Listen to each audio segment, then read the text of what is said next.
আসসালামু আলাইকুম। আবারও চলে আসছি আপনাদের মাঝে নতুন একটা রেসিপি নিয়ে। আজকের রেসিপি হলো বটবুটি দিয়ে মাছ দিয়ে কিভাবে ভর্তা তৈরি করতে হয় সেটা আপনাদেরকে আজকে আমি দেখাবো। তাহলে চলুন শুরু করা যাক। এখন আমি একটা কড়াইতে গরম পানি বসিয়ে দিয়েছি। পানিটা আমার গরম হয়ে আসছে। এখন আমি সিমটা দিয়ে দিব। আমি সিদ্ধ করে একদম পানি শুকিয়ে টেলে নেব।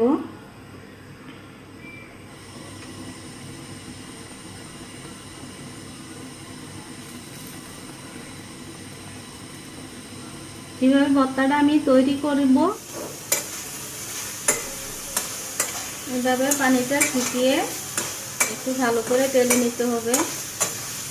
পানিটা এই বটবুটির সিমের মধ্যে থাকলে ভর্তাটা বানানো ভালো হবে না, খেতেও ভালো লাগবে না। তার জন্য পানিটা একদম শুকিয়ে নিতে হবে।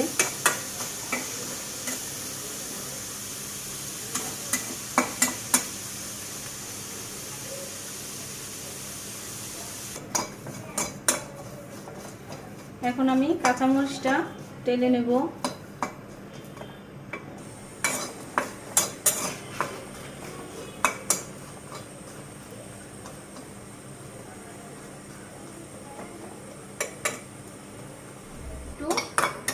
পোড়া পোড়া করতে হবে, আবার বেশি পোড়া যাবে না, মিডিয়াম পোড়া পোড়া করে নিয়ে ভর্তাটা তৈরি করলে খুবই ভালো লাগে।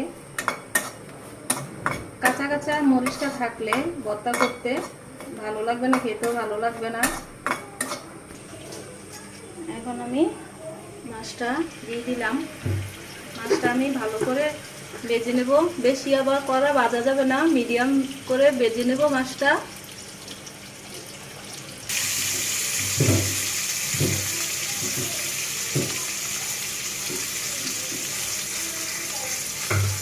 দেখুন মাছটা আমার ভাজা হয়ে গিয়েছে।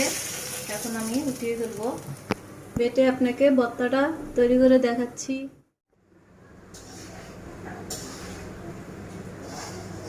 মরিচটা আগে বেটে নেব। মরিচের সাথে পরিমাণ মতো লবণ দিয়ে দেব।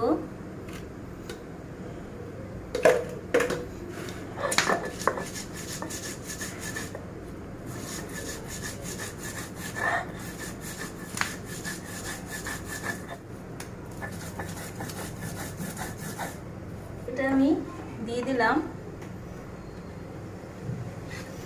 অনেকে আবার বটবুটি করে চিনে, অনেকে আবার এটাকে লচ্ছই বলে।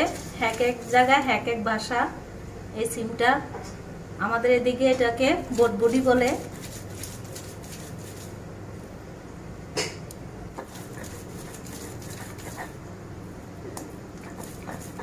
মাছটা দিয়ে দিলাম। মাছটা আমি কাঁটাটা ছাড়িয়ে নিয়েছি।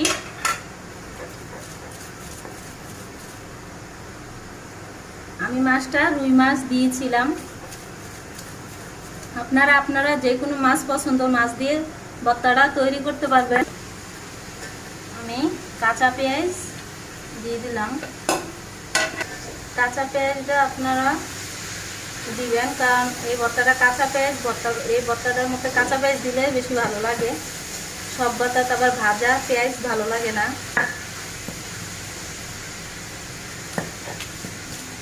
এইভাবে আপনারা কাঁচা পেঁয়াজ দিয়ে ভর্তাটা তৈরি করে নেবেন, দেখবেন অনেক ভর্তাটা মজাদার একটা ভর্তা। এইভাবে আরেকটা বেটে নেব।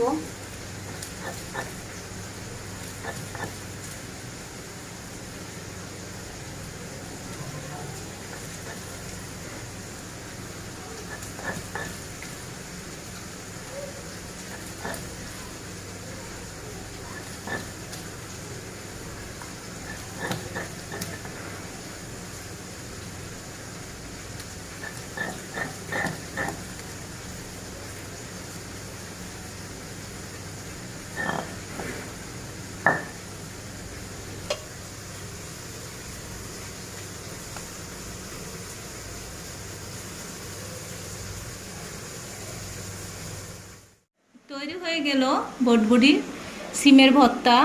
কিভাবে ভর্তাটা তৈরি করছি আপনারা এভাবে ধাপে ধাপে তৈরি করে নেবেন, দেখবেন খেতে অনেক সুস্বাদু মজাদার। অনেক ভালো লাগবে ভর্তাটা খেতে। আমার ভিডিওর মাঝে আপনারা থাকার জন্য খুবই ধন্যবাদ। আপনারা সুস্থ থাকুন, ভালো থাকুন। আমার চ্যানেলটা লাইক দিয়ে দিবেন, প্লিজ শেয়ার করে দিবেন, সাবস্ক্রাইব করে দিবেন।